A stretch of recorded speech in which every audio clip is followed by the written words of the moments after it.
My name is Amanda, and I am 34 years old. This year, I celebrated my birthday quietly, just like I prefer. No parties, no grand dinners, just me and my husband David, a small cake, and maybe a walk in the neighborhood if the weather allowed. But what started as a peaceful morning turned into something I will never forget for the rest of my life. That morning, while I was pouring coffee into our favorite chipped mugs, the doorbell rang. David went to answer it while I stirred in a splash of almond milk, humming a half-forgotten tune from my childhood. He returned moments later holding a medium-sized package wrapped in brown paper and tied with a red ribbon. It had no shipping label, just a small white tag taped to the top that read in handwriting, I knew by heart. Happy birthday, Amanda. With love, Mom and Dad. I smiled instinctively. My parents didn't usually send gifts. In fact, in recent years, they had been the ones expecting gifts from me, financial help, home repairs, even direct bank transfers they labeled as gifts I was giving them. Still, the handwriting looked genuine, familiar, from a time when birthdays still felt safe. I set down my mug and reached for the box. Don't open it, David said sharply. His tone made me pause. He was standing still, almost frozen eyes locked on the package in my hands. What? I laughed, confused by his sudden seriousness. Can't you see? He pointed to the sides of the box. I tilted it slightly and noticed them tiny holes just barely visible punched through the cardboard with something sharp. The kind of holes made for ventilation, for breathing. David moved closer, speaking low, calm, like he didn't want to startle something. Listen. We both held our breath. There it was, a faint rustling sound from inside the box, dry and deliberate, like something brushing against cardboard. Then came the unmistakable sound I hadn't heard in years, but that haunted my nightmares ever since I was 12 years old. A rattle. It wasn't loud, but it was real. David's face turned pale. That's a rattlesnake.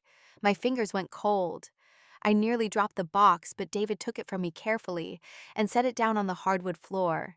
He backed away slowly, eyes still fixed on the movement inside. Call someone, he said. Now. I fumbled for my phone. My hands were shaking so badly I could barely type. 911. What is your emergency? There's a package at our home. It's from my parents. There's something alive in it. We think it's a rattlesnake. Please send someone. Stay calm, ma'am.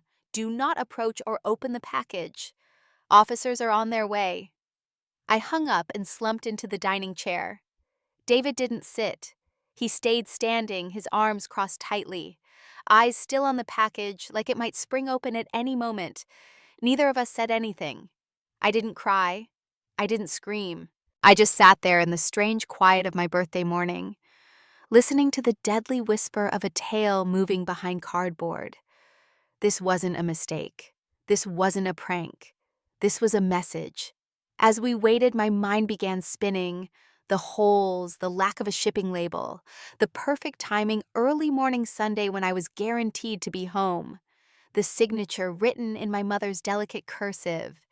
It had been years since I'd seen them in person. Years since I'd stopped sending money regularly. Years since I said no.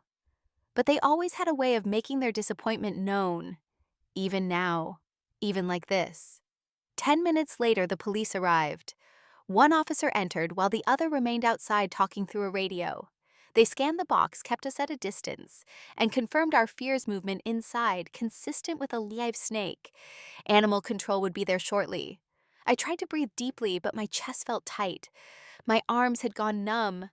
I kept staring at the tag. With love, Mom and Dad.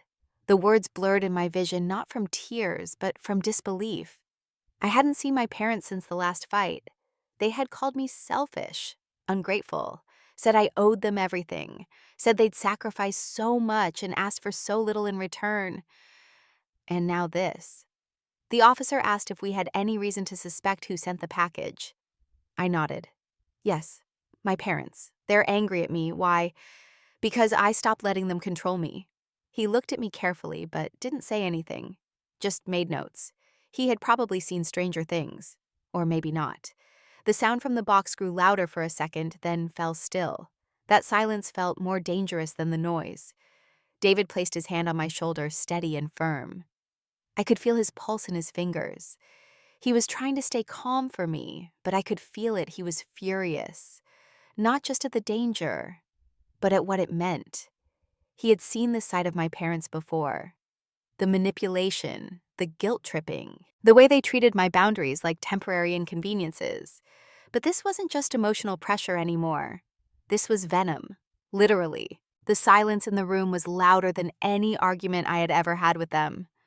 I sat there, staring at the box like it was a bomb from my past, wrapped in polite cursive and generational expectations. My parents had always been intense.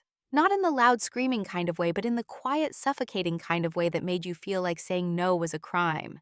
They never hit me, never shouted much. But they had a way of making every disagreement feel like betrayal. When I got my first job at 22, my father asked how much I was making. I told him proudly, thinking he'd be happy for me. He just nodded and said, "That's good. Now you can help us catch up on some of the things we had to sacrifice for you." It was never a request, always a demand disguised as obligation. My mother was even more subtle. When I once hesitated to send them money for a roof repair, she sent me a photo of her hand wrapped in a bandage and wrote I slipped while trying to patch things up alone. I guess some parents just try harder than others. Guilt was her language. Debt was their love. For years, I complied. I paid bills. I sent monthly transfers. I even postponed my wedding for 6 months because they needed a little extra cushion during a tough winter. David warned me then. He said love shouldn't come with invoices. But I couldn't break the spell. I kept thinking maybe next time they'll say thank you. Maybe next time they'll stop asking. That day never came. The turning point was last fall. They came to visit unannounced and saw the house David and I had just closed on. It wasn't a mansion, but it was ours.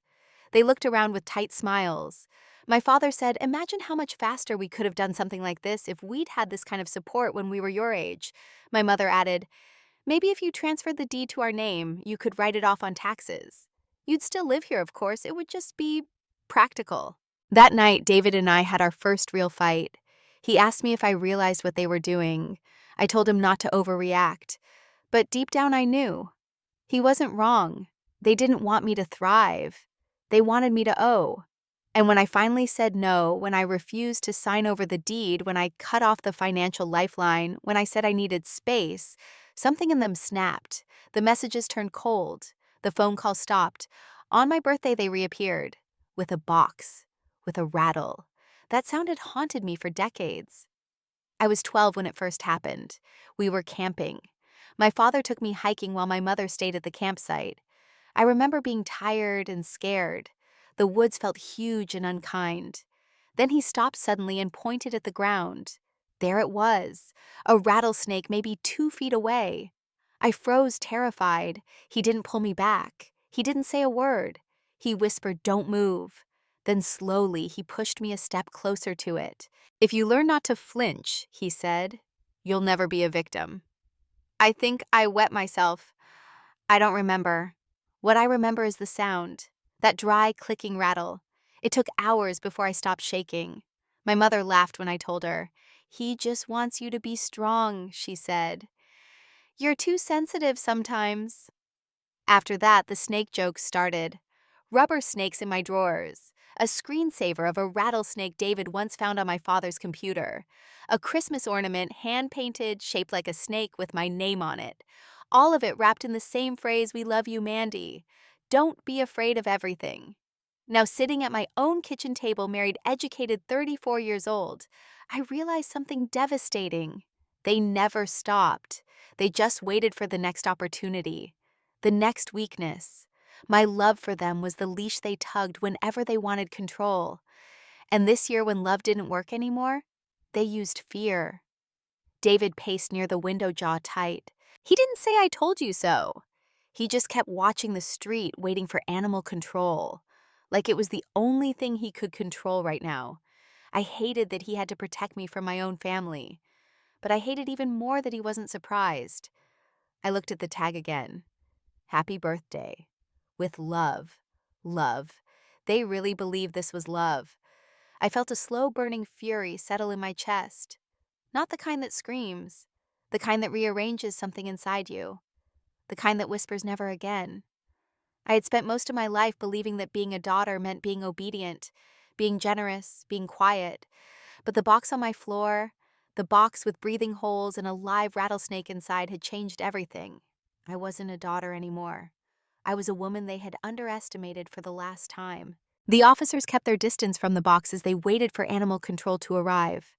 One of them, Officer Lee, stood near the hallway radio in hand, eyes steady but alert. The other, Officer Bennett, asked us to step into the next room and not speak loudly. Any sudden sound, he explained, might agitate whatever was inside. I already knew what was inside. I had known the moment I heard that sound. That dry, bone-deep rattle. The sound that transported me instantly back to that forest trail. Back to the day my father taught me that love was fear, and control looked like silence. 10 minutes later, the white van from Animal Control pulled up outside. A tall, quiet man stepped out carrying a heavy-duty container and wearing thick gloves. He introduced himself as Mark. David opened the door without waiting for Officer Bennett. He just wanted it gone. Mark didn't waste time. He asked a few brief questions, scanned the package, and confirmed it immediately. The weight, the movement, the holes. Definitely a live animal, he said. And judging by what you described, yes, it could be a rattlesnake. The ventilation holes and the size of the box are consistent with someone transporting a venomous reptile without proper containment. I stood behind the doorway as he crouched near the box. He tilted it gently, listening. The rattle responded louder this time. Mark didn't flinch. He nodded once, then slipped a long pole with a noose into the small opening he created after cutting through one side of the box. The moment the flap lifted, everyone took a step back. It wasn't a metaphor, it wasn't a prank. It was real. A coiled, agitated western diamondback rattlesnake. The tail vibrated in quick bursts, loud and sharp as the snake reared slightly, clearly threatened. Mark didn't hesitate. He looped the noose over its head with practiced precision, then quickly lifted the snake and placed it into the secure carrier he had brought in. The container sealed shut with a quiet hiss of pressurized air. Just like that, the nightmare was confined, but not ended. "This is illegal," Mark said calmly but firmly. "Whoever sent this endangered your life. Rattlesnakes can kill. If you'd opened that box carelessly, or if someone else had, the outcome could have been fatal." I nodded, but I couldn't speak yet. I stared at the carrier on the floor, the faint movement of scales against plastic, still visible like a living memory trapped behind glass. Officer Lee turned toward me. "Do you know who sent it?" I didn't hesitate. "Yes, my parents. Do you have proof?" I pointed to the note still taped to the box flap. He removed it with gloved hands and read it.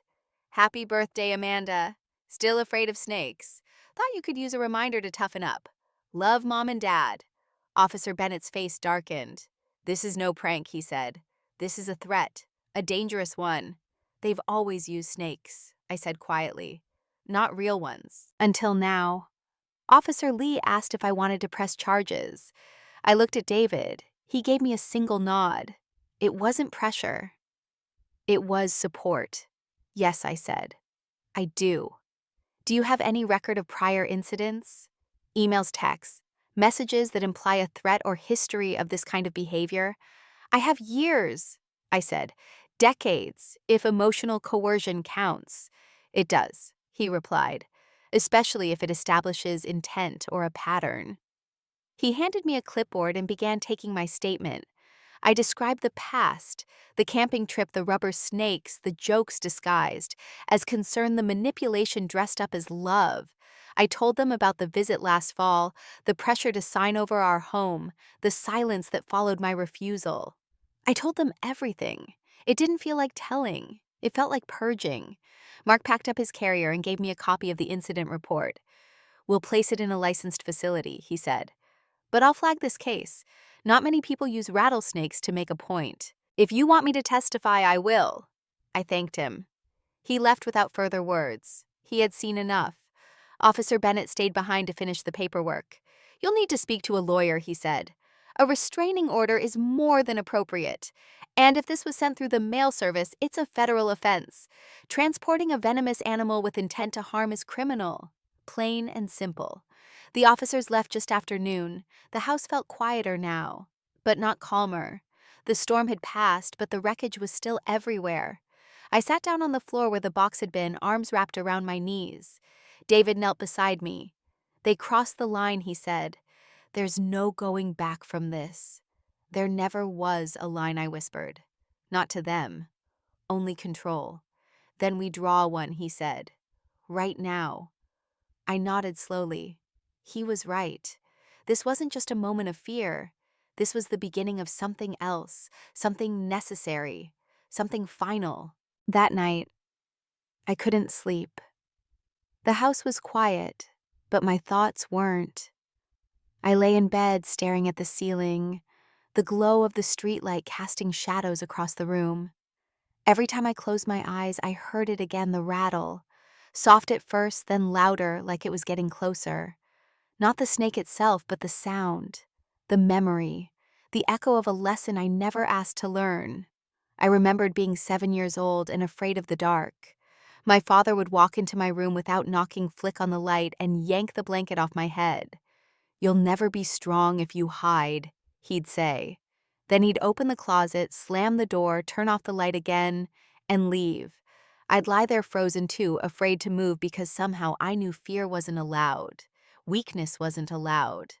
When I cried the next morning, my mother would say, "He's trying to prepare you. This world won't be kind." But they weren't kind either. At 12, after the rattlesnake incident on that forest trail, they didn't comfort me. They didn't hug me. They told the story at parties. You should have seen Amanda's face. My father would laugh, like she saw the devil himself. And my mother would add, "But she didn't run." We taught her well. I never ran because I couldn't move. My body shut down that day. I learned to freeze, to wait, to be quiet when everything inside me was screaming. That wasn't bravery. That was survival. At 16, I asked to go to therapy. I told my mother I couldn't sleep, that I had nightmares. She said therapy was for people who gave up on themselves. We didn't raise you to be a quitter, she said. Just take control of your thoughts. So I did what I thought was taking control. I studied harder, smiled more, kept my room spotless, got scholarships, never failed a test. I controlled everything I could because they had taken away the one thing I needed most: safety. By the time I left for college, I thought I was free. But freedom isn't a place. It's a boundary. And I hadn't built any. They called every weekend, asked for updates, asked for help. When I got my first part-time job, they hinted that bills were piling up. When I didn't send money fast enough, the guilt came sharp and clean. We didn't take vacations so you could go to college. We skipped meals so you could have braces. We gave you everything. Don't you think we deserve a little in return? Deserve. That word became a chain. One link for every sacrifice they claimed to have made. I tried to be the good daughter, the grateful one.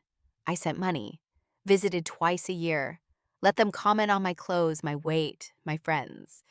When I introduced them to David, they said he was polite but soft. My father said real men had calluses. My mother said she hoped I didn't plan to rely on him. You've always been the strong one, she reminded me. Don't get lazy. After the engagement, they asked if the wedding would be at their church. When I said no, that we wanted something simple and private, my father stopped talking to me for 3 weeks. My mother sent me a Bible in the mail with a note that said, "Don't forget who raised you." I didn't. I couldn't, no matter how hard I tried. And still, part of me believed maybe they meant well. Maybe they just didn't know how to love right. Maybe if I kept trying, they'd soften. But they never softened. They waited for me to slip, waited for my savings to drop, waited for a moment when they could say, "See, you need us." But I never gave them that moment. I married David, bought a house, built a life that didn't need their approval. And that made them furious. They stopped pretending. My mother called one night and said, "You think you're better than us now?" I said, "No." She said, "Then act like it, sign the house, share what you owe us." I said I didn't owe them anything. She hung up. I didn't hear from them for 5 months. Then came the box, with the holes and the sound I'd been trained to fear. It was never about the snake, it was about what it symbolized. A reminder, a threat, a message wrapped in birthday paper. All those years they called it love. All those years they wrapped their fear tactics in tradition and discipline. All those years I thought I was the problem. But I wasn't the problem. I was the escape. And they hated that. They wanted me back inside their world where love meant submission and fear meant respect. But I wasn't 12 anymore. I wasn't frozen. I wasn't afraid. Not anymore. As I lay in bed, I reached for David's hand and whispered the truth I had never dared to say out loud before. They never loved me. Not really. He didn't say anything. He just held on tighter. That was all I needed. The next morning, I woke up with a clarity I hadn't felt in years. The kind of clarity that comes after too many nights of confusion, too many mornings of hesitation. I got out of bed, walked into the kitchen, and poured coffee without saying a word. David watched me quietly. He didn't ask what I was thinking. He didn't need to. He knew. I opened my laptop, logged into our shared legal portal, and started looking for attorneys. Not just any attorney, someone experienced in family estrangement, harassment, and emotional abuse. Within an hour, I had an appointment scheduled for that afternoon.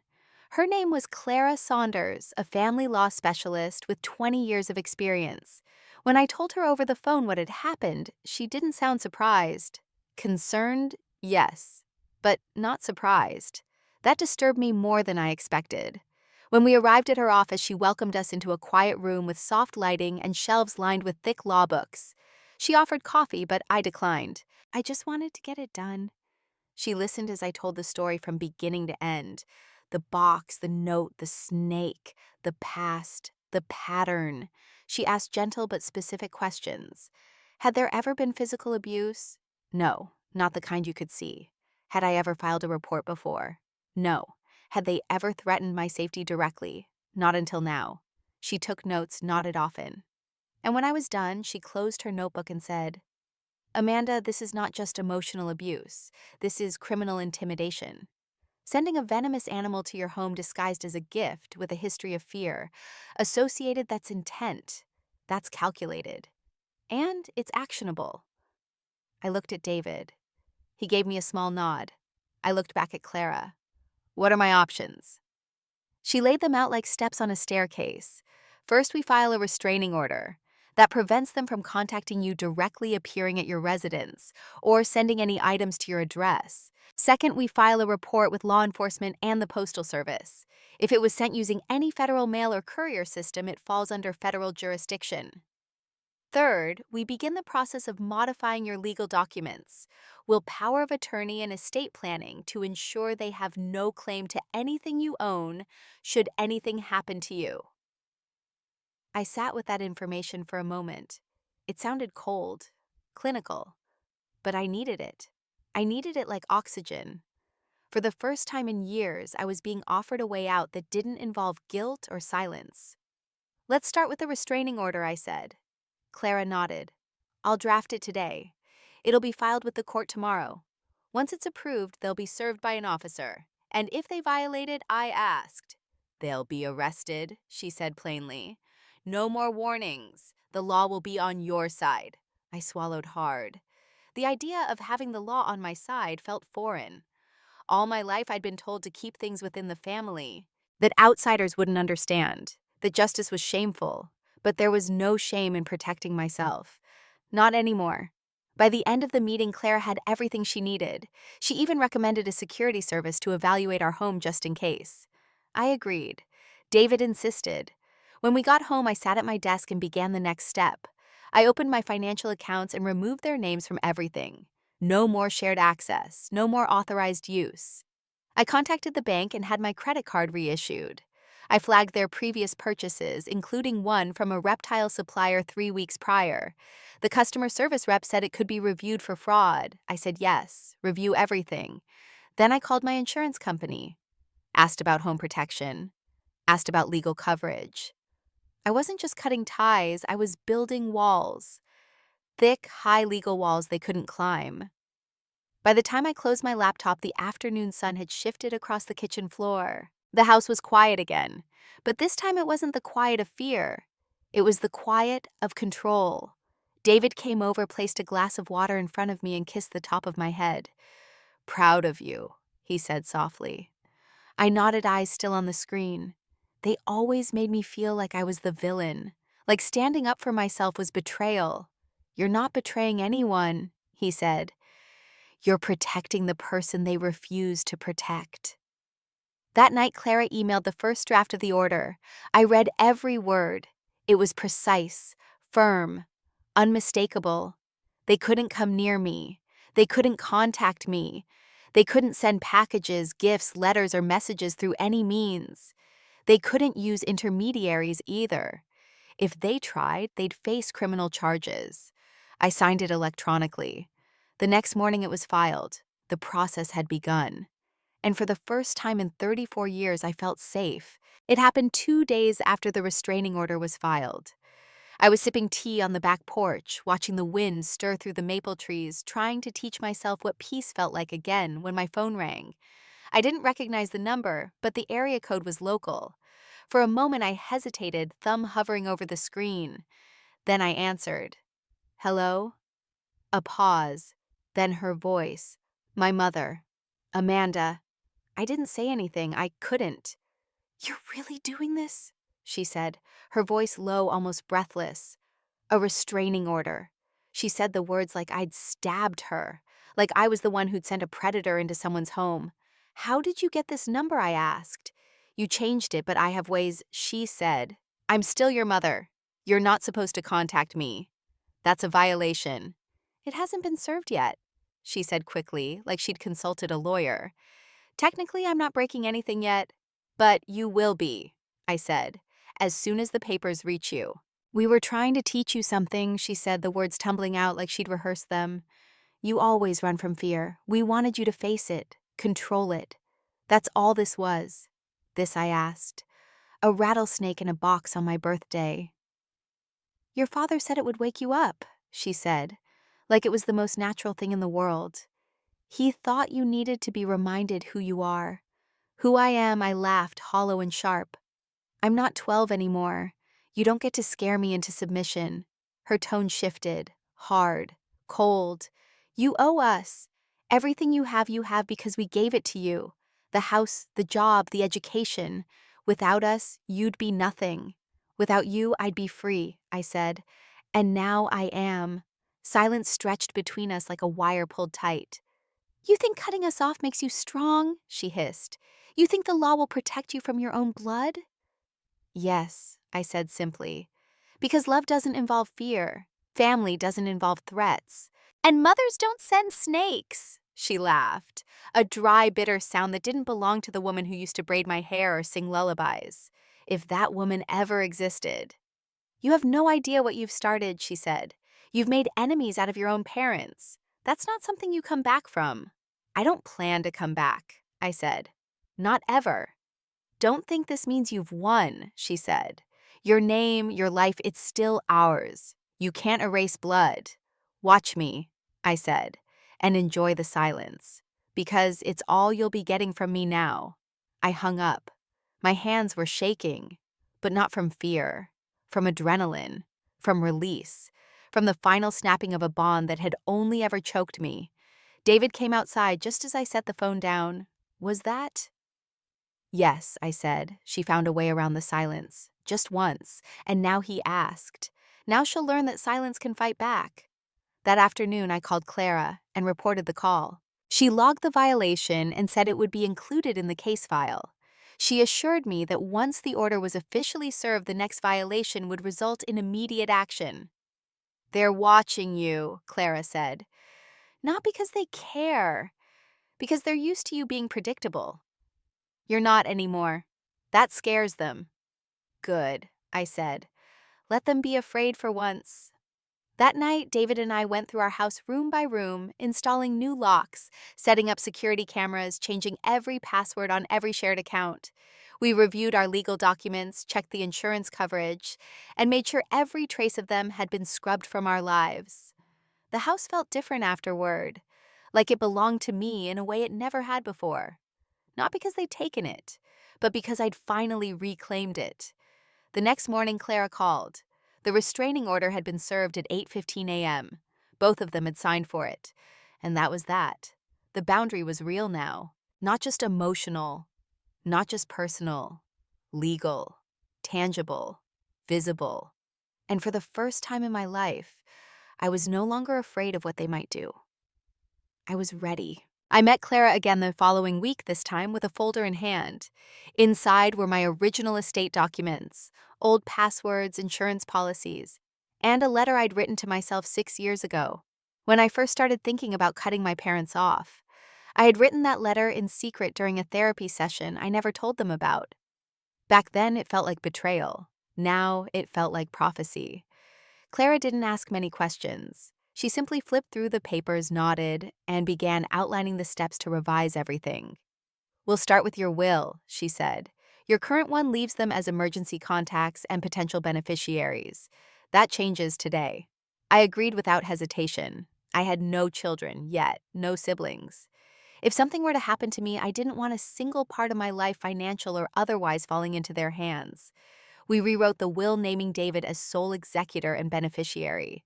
We added language barring my parents from contesting or gaining access to any part of my estate. We even specified that any attempt to interfere would be met with immediate legal resistance. Clara recommended establishing a trust, something airtight, and managed by a third-party financial institution. I liked the idea. It meant they couldn't worm their way through loopholes, couldn't call a distant cousin, or forge a letter, or guilt trip a bank clerk. It meant there would be no way in. After the documents were signed and notarized, Clara leaned back in her chair. "Amanda," she said, "this isn't just legal protection. This is a statement. You've taken back your narrative. Your story belongs to you now." I nodded, but I didn't smile. Not yet. The grief was still there, lurking behind every legal clause and signature. It wasn't just about protecting my future. It was about mourning the past I never had. When we got home that afternoon, David and I sat in silence for a while. Then, without speaking, we walked room to room again. We closed every window, locked every door. Not out of fear this time, but finality. I deleted every old voicemail, every birthday message, every text that started with, "You owe us." I blocked their emails. I threw out the Christmas ornaments they'd sent years ago, the ones with snakes or hidden messages in glitter. I packed up photos from childhood, not to destroy them, but to store them somewhere far from sight, somewhere that didn't ask me to pretend. That night, I made tea and sat on the back porch again. The wind moved gently through the trees. David joined me, book in hand, but he didn't read. He just sat beside me, our knees touching, our silence comfortable. After a while, he said, "Do you think they'll try again?" "Maybe," I said, "but it won't matter. This time I won't open the box." He nodded, understanding exactly what I meant. No more gifts wrapped in poison. No more apologies laced with demands. No more manipulation disguised as tradition. My life was mine now, sealed by documents, guarded by law, protected by truth. I was no longer their daughter in the way they defined it. I was my own woman. And for the first time, the weight of that didn't crush me. It freed me. A few weeks after everything settled, I opened the letter I had written to myself 6 years earlier. It was folded neatly, hidden at the back of a notebook I used to carry to therapy. The handwriting looked familiar, but distant, like a version of me who still believed she had to earn love to deserve peace. The letter began with hesitation. "Dear Amanda, I don't know if you'll ever have the courage to leave, or if you'll always keep forgiving them, because it's easier than facing the guilt. But if you ever do choose yourself, if you ever say no and mean it, I hope you remember this. You are not cruel. You are not broken. You are finally free." I read that line over and over until the words melted into each other. Back then, I hadn't known what freedom would cost. I hadn't known how much of me I would have to rebuild after walking away from the people who gave me life, but never gave me safety. I sat at my desk and picked up a pen, then turned the letter over and began writing again, not to the girl I was, but to the woman I had become. "Dear Amanda," I wrote, "you did it. You made the call. You filed the papers. You cut the cord that was strangling you. I know it still hurts. I know some nights you wonder if they were right about you. But look around. Look at the quiet of your home, the warmth of your marriage, the clarity in your mind. That's not cruelty. That's peace. I paused, letting the ink dry as the sun filtered through the curtains. David was in the other room humming softly as he watered the plants. Outside the neighborhood, kids were riding their bikes, their laughter floating over the fence. Life was happening simple, real, and mine. I kept writing, "You owe them nothing." Not because they gave you nothing, but because what they gave came with chains. Love doesn't control, family doesn't threaten, and mothers don't send fear wrapped in ribbon. I folded the letter and tucked it into a new folder, one labeled Future Amanda. I didn't know if I'd ever need to read it again. Maybe one day I'd feel that old guilt creeping back, that voice whispering that I overreacted, that I exaggerated, that I abandoned. But now I had evidence. Not just legal, but emotional. The truth written in my own hand with a clear head and an open heart. In the following days, I started new rituals. Morning walks without checking my phone for messages I didn't want. Coffee sipped slowly, not anxiously. Books read for pleasure, not for escape. I planted herbs in the backyard, something my mother once told me was a waste of time unless it saves money. But I wasn't growing them to save money. I was growing them because I could. Because they reminded me that life didn't need to be efficient to be meaningful. Sometimes it could just be beautiful. On one particularly quiet evening, David handed me a small box. I froze for a moment reflexively. He noticed and smiled gently. "It's not from them," he said. "It's from me." I opened it slowly. Inside was a tiny silver pendant shaped like a tree. Its branches spread wide, its roots deep. On the back, a single word engraved, "Rooted. You're grounded now," he said. "Not trapped. Rooted." I cried then, not because I was sad, but because someone had finally given me a gift without fear attached. A gift that didn't ask me to change or sacrifice or flinch. Just a gift. I wore it every day after that. A small reminder hanging over my heart that I had chosen to stay, to fight, to heal. And that was enough. I didn't need their approval. I didn't need their version of love. I had my own. Built on truth, protected by courage, sealed in silence, they could no longer shatter. I was rooted, and I was free. If you are reading this, and you've ever felt the weight of love that hurts, if you've ever been told that fear was for your own good, if you've ever received gifts wrapped in guilt messages laced with manipulation or affection, that came with a list of conditions, you are not alone. I know what it feels like to carry the voice of someone else in your head, long after they've left the room. I know the tightness in your chest when your phone rings, and it's them, the people who raised you, but never made you feel safe. I know how hard it is to explain to others why you feel unsafe around your own family. How they might say, "But they're your parents," as if biology is immunity, as if titles mean more than actions. I believed for a long time that I owed them everything, that love meant endurance, that silence was maturity, that forgiveness was survival. But I have learned through venom and paperwork and trembling mornings that survival is not the same as living, that endurance is not peace, that silence is not safety, and that love, real love, does not hurt you to prove a point. Real love is patient. It is warm. It listens. It grows. It doesn't send you animals designed to kill as a birthday gift. It doesn't disguise emotional weapons as life lessons. It doesn't punish you for building a life without it. If you've ever questioned the way your parents loved you, that question is valid. If you've ever wondered whether what you experienced was normal, ask yourself, would you ever treat your own child the way they treated you? If the answer is no, then your heart already knows the truth, and that truth matters. There is a kind of grief that comes with setting boundaries with family. It's not the grief of death. It's the grief of acceptance, of admitting that the relationship you wanted will never exist, that the version of them you kept hoping for is a version only you ever saw. But on the other side of that grief is something else. Stillness, peace, power.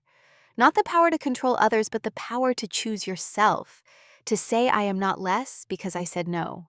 I am not cruel because I needed space. I am not broken because I refused to carry their pain any longer. The day I opened that box and heard the rattle, I thought I was hearing the sound of my past. But I wasn't. I was hearing the end of it. The final note in a song I'd been forced to sing for too long. And in its place, silence. Not the silence of fear, but the silence of freedom. There will always be those who try to tell you that family is everything, that blood is thicker than water. But I've learned that water nurtures, heals, gives life, and blood can carry venom too. You get to decide which one you let in. My name is Amanda, I'm 34 years old, and this year I gave myself the only gift that ever mattered: the right to feel safe in my own life, the right to sleep without fear, the right to call something home. And if you are standing on the edge of that decision, wondering if you have the strength to walk away from the pain that has been renamed love, let this be your sign. You do. You can. You will. And when you do, I'll be here. Not in your house and not in your inbox, not in your life, but in your corner, quietly, proudly, rooted, free,